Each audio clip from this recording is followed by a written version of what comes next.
Ouverture hier lundi de la première session ordinaire de l'Assemblée nationale pour l'année 2018. Environ une cinquantaine de dossiers seront étudiés par les députés au cours de la session. Par une déclaration, la CGTB, la CSUB et la CSA Bénin ont levé hier leur motion de grève. À cet effet, les enseignants du Borgo ont organisé ce matin une assemblée générale extraordinaire à l'école primaire au CBN de Parakou pour exprimer leur désaccord face à cette décision. Et puis, les candidats des établissements privés de Parakou sont en examen blanc depuis la matinée d'hier. Le lancement officiel a été effectué par le directeur départemental de l'enseignement. Voilà pour le sommaire.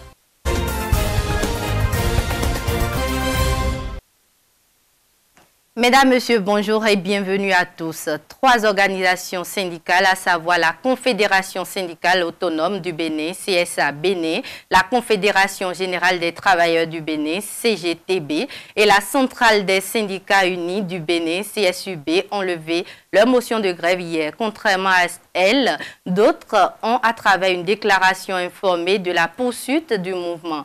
Au rang de ces dernières, la COSI Bénin, par téléphone, notre rédaction a voulu s'enquérir des raisons qui motivent la poursuite du mouvement avec Noël Chadari. Écoutons-le. Vous savez, au départ, nous étions 7 centrales. Et il y a 6 qui ont une notion commune, c'est-à-dire la COSI, la CGTB, l'UNSP, l'EPIB, et la CSUB et la CSA. Alors, chemin faisant, la CSP a fait une déclaration de sortie. Il en restait 5 dans les 6 qui ont signé. Et vous constatez aujourd'hui que nous avons 3 centrales, confédération, la CSA, la CSP et la CSP qui ont levé la motion de grève.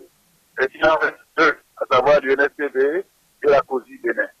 Et nous n'avons pas signé pour cette motion de suspension tout simplement parce que nous avons estimé que et à l'heure où nous parlons, là, jusqu'à maintenant, eh bien, les travailleurs n'ont pas gagné, n'ont rien gagné, pratiquement. Et on n'a pas le droit de faire plusieurs mois de grève et nous retrouver et reprendre le chemin des classes, le chemin des services, le chemin des centres de santé, sans, n'est-ce pas, qu'il y ait une concession véritable qui est par le pouvoir. Donc, ce serait un peu un gâchis.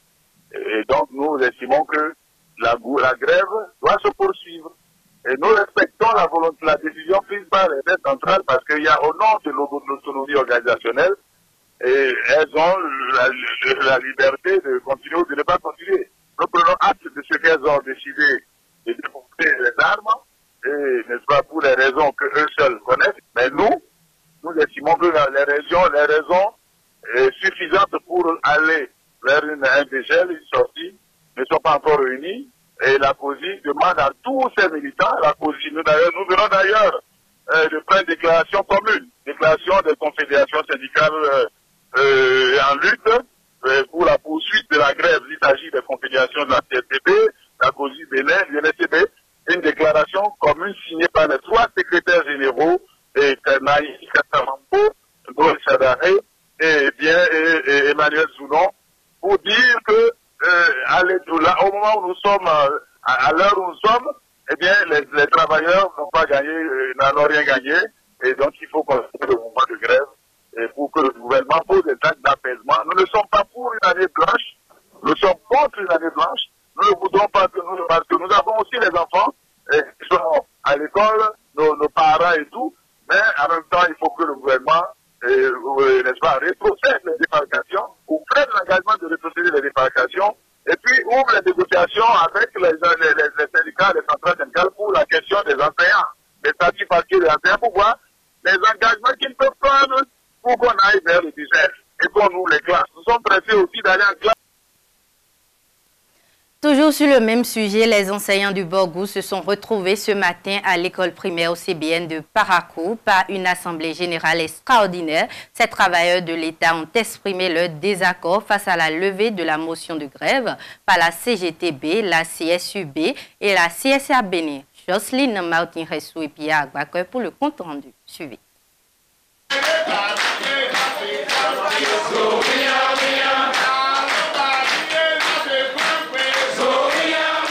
Venus de diverses communes du Borgou, ces enseignants ont choisi l'école océbienne pour s'indigner contre la levée de la motion de grève par les centrales syndicales que sont CSA Bénin, la CGTB et la CESU. Objectif, définir la conduite à tenir face à la décision. On a reçu un coup de poignard dans le dos, mais nous responsables, nous étions avertis qu'un tel coup se préparait avant d'aller en grève. Et quand on avait organisé les AG en janvier, le représentant des centrales qui était venu à Parakou, on avait signé des clauses.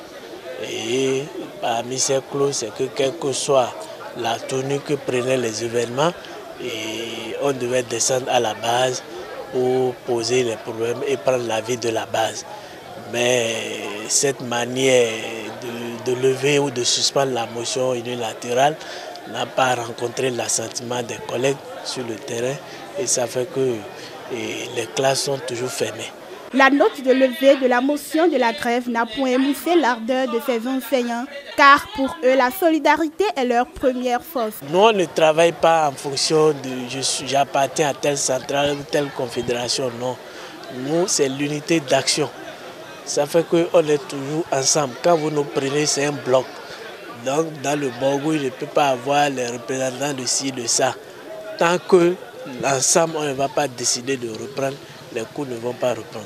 À l'endroit des enseignants, on leur demande d'être sereins, de ne pas se décourager.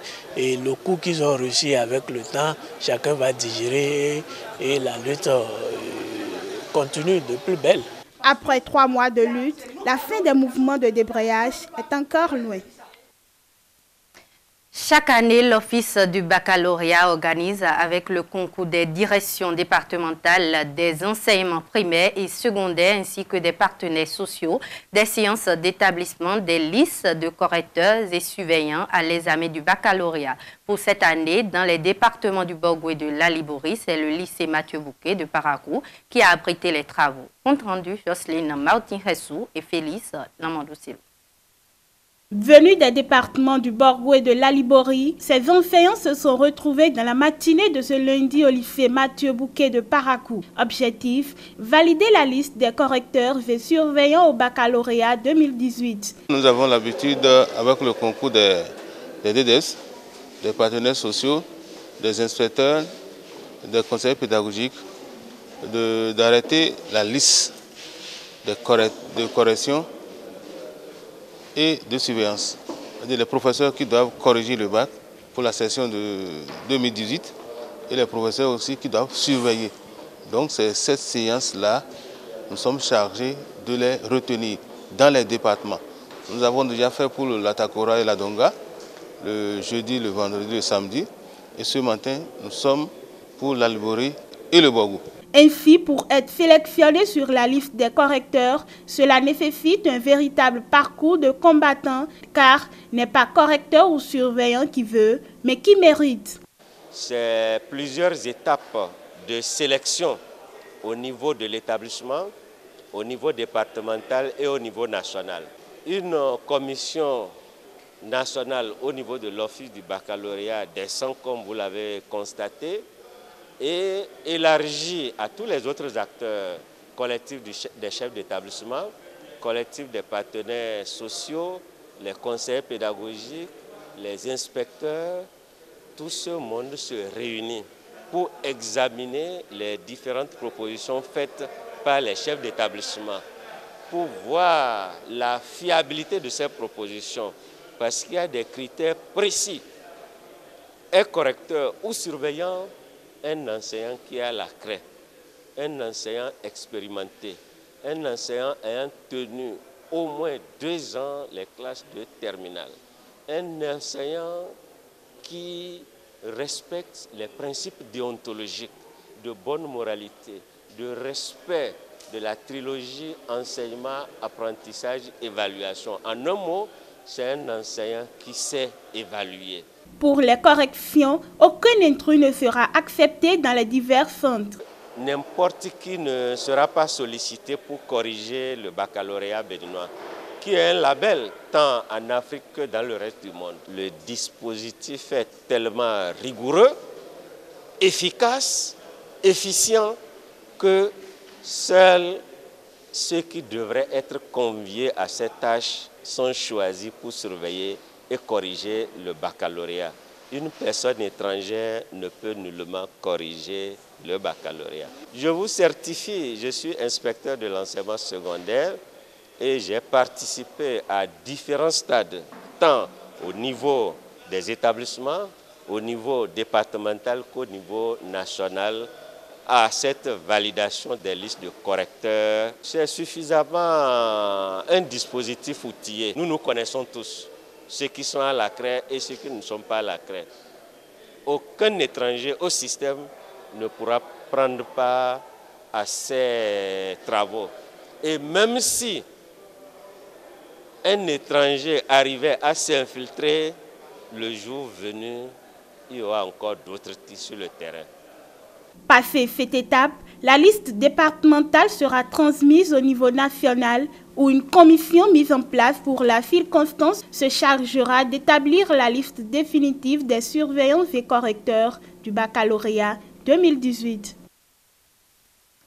Les candidats des établissements privés de Parakou composent depuis hier les épreuves écrites des examens blancs session d'avril 2018. Le lancement officiel a été fait par le directeur départemental de l'enseignement secondaire, Jocelyne Ressou et Félix Lamandou-Selo pour le point.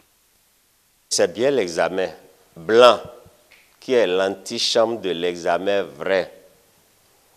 Et au nom du ministre des Enseignements secondaires, techniques et de la formation professionnelle, je voudrais vous remercier pour tout ce que j'ai vu comme dispositif organisationnel.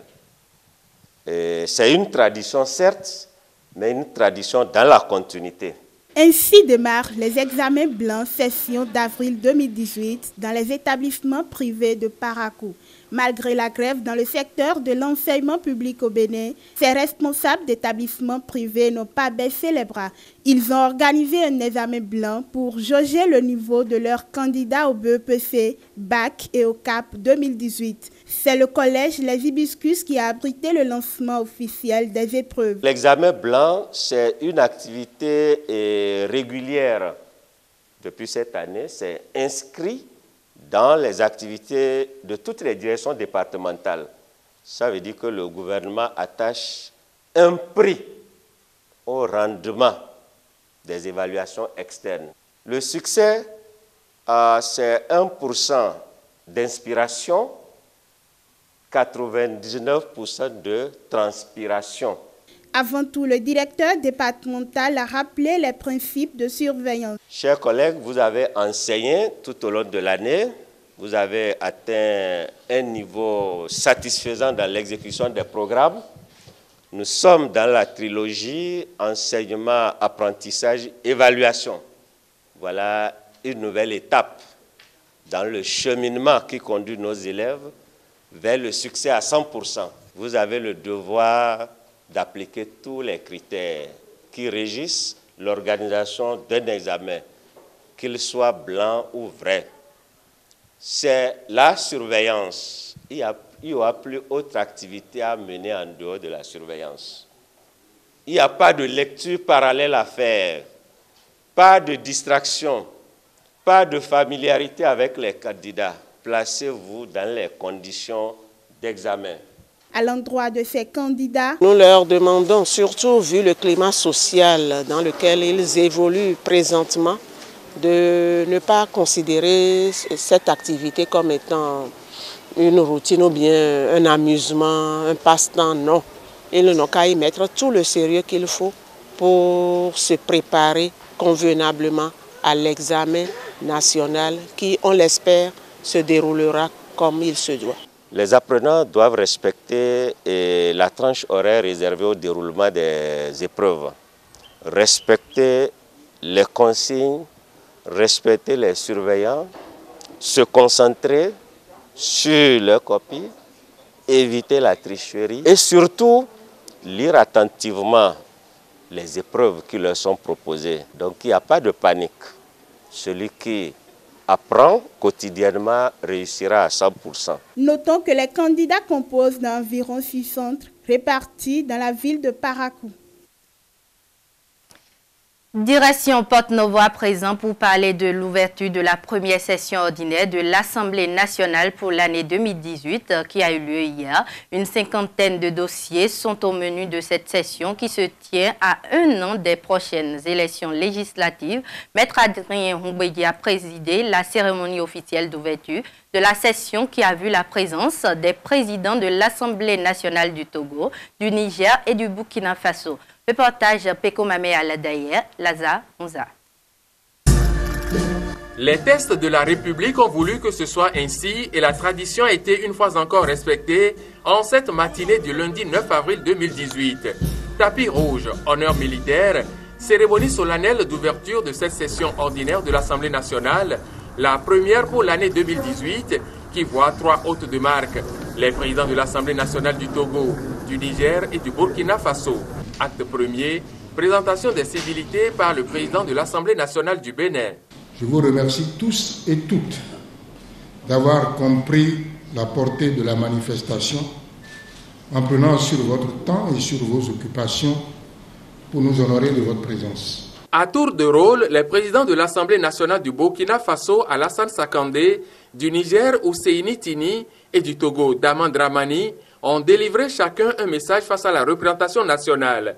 Des messages qui relèvent l'image du pays démocratique du Bénin et qui mettent sur le tapis des questions sous-régionales préoccupantes de l'heure. Le terrorisme, le développement de nos États, la coopération parlementaire et j'en oublie. Suivra le protocole normal d'ouverture d'une session parlementaire. 117 députés ont répondu présents et le président du Parlement béninois peut décliner les préoccupations essentielles d'une session qui a, à son ordre du jour, une cinquantaine de dossiers. Ouverte pour se pencher essentiellement sur les dossiers qui engagent l'avenir de notre démocratie, tels que la réforme du système partisan, le code électoral, la représentation des femmes au Parlement, le code pénal et quelques autres qui nécessitent sérénité et clairvoyance.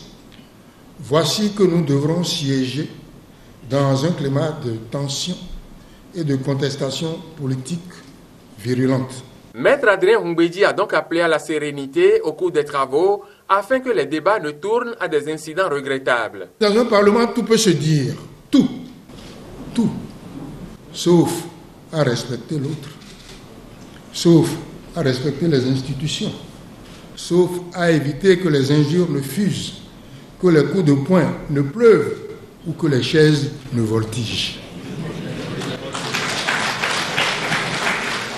Les relations entre la Cour constitutionnelle et le Parlement ont connu autrefois des frictions et le président de l'Assemblée nationale a également appelé à la sagesse. La Constitution est la clé de voûte, la loi fondamentale de notre pays. Nul n'est au-dessus d'elle. Le juge constitutionnel est chargé de veiller à son respect. Certes, nous découvrons qu'à l'occasion de son office, il peut même écarter une loi, tenir en échec le règlement intérieur, se substituer à la Constitution elle-même en interprétant. Ces décisions sont sans recours car le juge constitutionnel est infaillible dans son interprétation. Nous ne le savions pas et il n'est pas sans intérêt pour aujourd'hui et pour demain que le juge nous le rappelle. Je nous exhorte donc à nous exécuter sans débat. La guerre des institutions n'aura pas lieu ici.